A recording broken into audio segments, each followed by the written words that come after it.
ستمبر 1965 ہو یا 1994، بھارت کے لیے ستمبر ہمیشہ موت کا پیغام ہی لے کر آیا ہے۔ یہ 14 ستمبر 1994 ہے کہ جب ماسٹر صاحب کو خبر ملی کہ جناب مبارک کو بیٹے کی پیدائش ہوئی ہے۔ ماسٹر صاحب خوشی سے پھولے نہیں سمائے، اور سماتے بھی کیوں کہ یار بیٹا تھا یا چاند کا ٹکڑا، روشن آنکھیں، خوبصورت چہرہ، حسین اور جمیل بچہ۔ ماسٹر صاحب کا یہ بیٹا تھا تو تمہارے اور میرے جیسا ہی، کرکٹ کھیلنے کا بڑا شوقین تھا، لذیذ کھانے بڑے شوق سے کھاتا تھا، پڑھنے لکھنے میں بھی اچھا تھا، مگر بس کچھ فرق ضرور تھا۔ اور وہ فرق یہ تھا کہ اس کی منزل بڑی تھی، اس کا جوش، جذبہ اور کچھ کر گزرنے کی امنگ آسمانوں کی بلندیوں کو چھو رہی تھی۔ ابھی یہ سال 2010 تھا اور اس کی عمر محض 15 سال تھی۔ 15 سال کی وہ عمر کہ جس میں مجھے اور آپ کو آگے سائنس سے پڑھنا ہے، کامرس سے پڑھنا ہے، آرٹ سے پڑھنا ہے، اس کا فیصلہ کرنے کے لیے بھی کسی کی مدد کی ضرورت ہوتی ہے، مگر 15 سال کی عمر میں اس نوجوان نے اپنی جان ہتھیلی پہ رکھ کر ایک فیصلہ کیا۔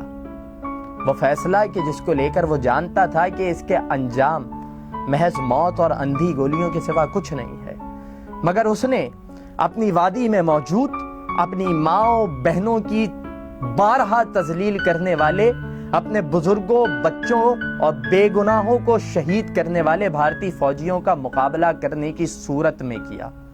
اس نے بندوق تو ضرور اٹھائی، مگر کسی بھارتی فوجی کی ماں، بہن، بیٹی، بیوی کو نشانہ نہیں بنایا۔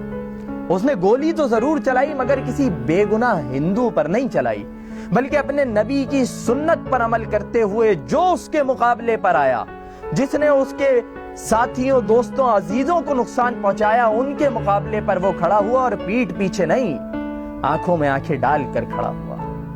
ابھی اس کی عمر بڑھتے بڑھتے 18-20 سال تک ہی پہنچی تھی کہ اس 20 سال کی عمر میں اس نے ہندوستان کی ٹانگیں لرزا کر رکھ دی۔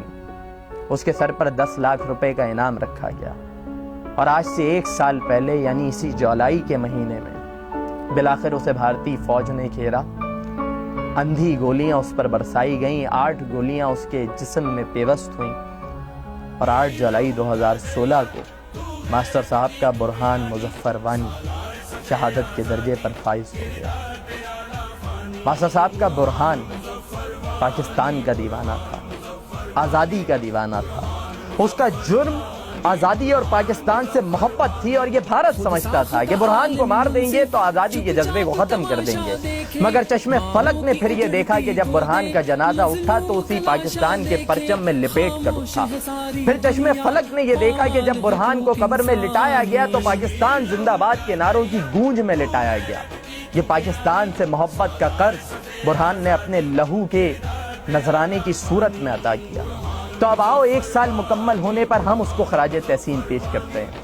ہم ایک ایونٹ کرنے جا رہے ہیں انشاءاللہ طارق روڈ، لبرٹی چوک، کراچی پر 8 تاریخ کو رات 8 بجے کراچی کے ہزاروں نوجوان جمع ہوں گے، اور یہ سلوگن ہم ریز کریں گے کہ I am Wani, I am Pakistani. اور جو لوگ دیگر شہروں میں موجود ہیں اور وہ اس ایونٹ میں شریک نہیں ہو سکتے، میں آپ سے درخواست کروں گا کہ آج ہی سے اس ہیش ٹیگ کا استعمال شروع کریں کہ آئی ایم وانی، اور ہندوستان کو یہ پیغام دے کہ تم نے ایک برہان وانی مارا تھا، آج لاکھوں برہان وانی موجود ہیں، اور انشاءاللہ برہان کا خون رائے گا نہیں جائے گا۔ آج نہیں تو کل کشمیر بن کے رہے گا پاکستان۔ پاکستان زندہ باد۔